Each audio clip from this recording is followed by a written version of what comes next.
Hey guys, Rob here. Talking today about Algolia rule contexts. So, rules are useful for promoting some results above others in different scenarios. So, the Algolia example talks about having users on a mobile device versus a desktop device and getting the context from the device passed to them so that a rule can be applied on their side when the results are being assembled to rearrange things. But I think something that's not documented as well, or I think is a powerful feature, is that you can use the same context capability to apply some filtering.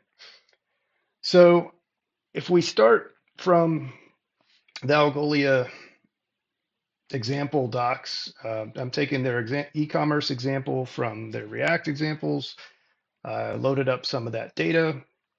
Um, we can imagine a scenario where we have this same e-commerce store based on the best buy data that Algolia publishes in the example. And in this scenario, I'm imagining that, okay, this store is running an employee discount um, operation, right? So multiple different products that I, as an employee of, I just picked one of the companies, say Apple.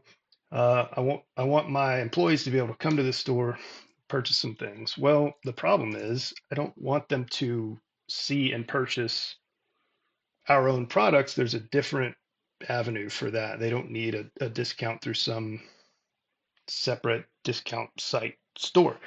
And so, as the operator of that discount store, I need to be able to take the context of the user that's logged in and apply that to every search operation that's being sent to Algolia.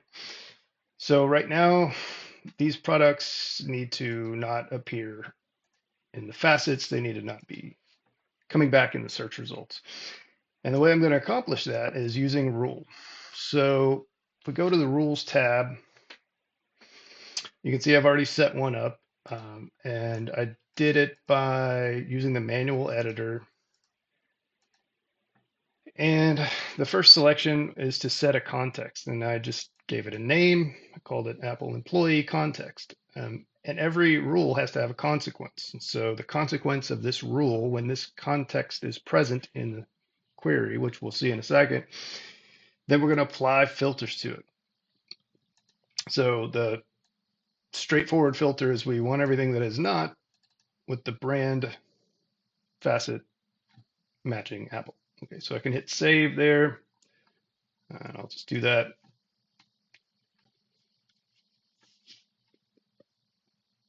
And then if I want to see it in action, I can click test this rule.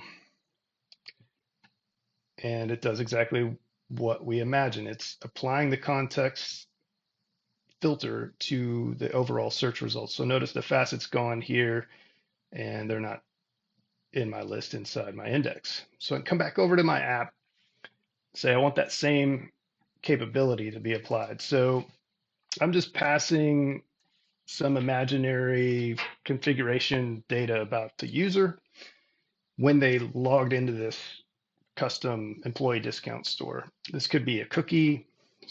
There's plenty of ways you could pass this info along to your application. So we've already got that baked in. We're displaying it in the header. But now let's see what happens when we set this rule context. So it's taking the actual name out of that information and making it match the string that matches our rule.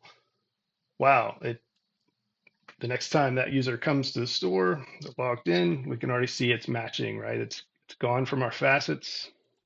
I can't type today, but the results aren't coming back with the brand results in this case. So I think that's extremely powerful feature that could be leveraged in more applications. You can imagine these rules being stacked up.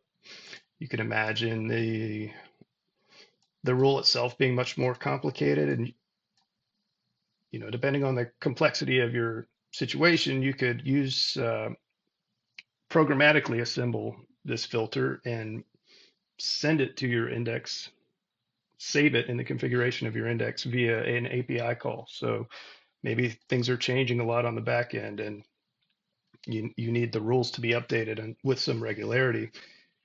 You can push that via an API call and be controlling end user results. So that's it for today. Next time, I'm going to take this a step further and get to a point in any e-commerce scenario. You got results in front of a user. They're going to click into the item that they want to purchase, and you're going to get them into a checkout flow. And as you take them through that checkout flow, you typically want to present related products. And Algolia has an entire model feature for related products. And so next time we're going to look at how we can reuse the same rule against that related product scenario. So hope this was helpful. See y'all next time.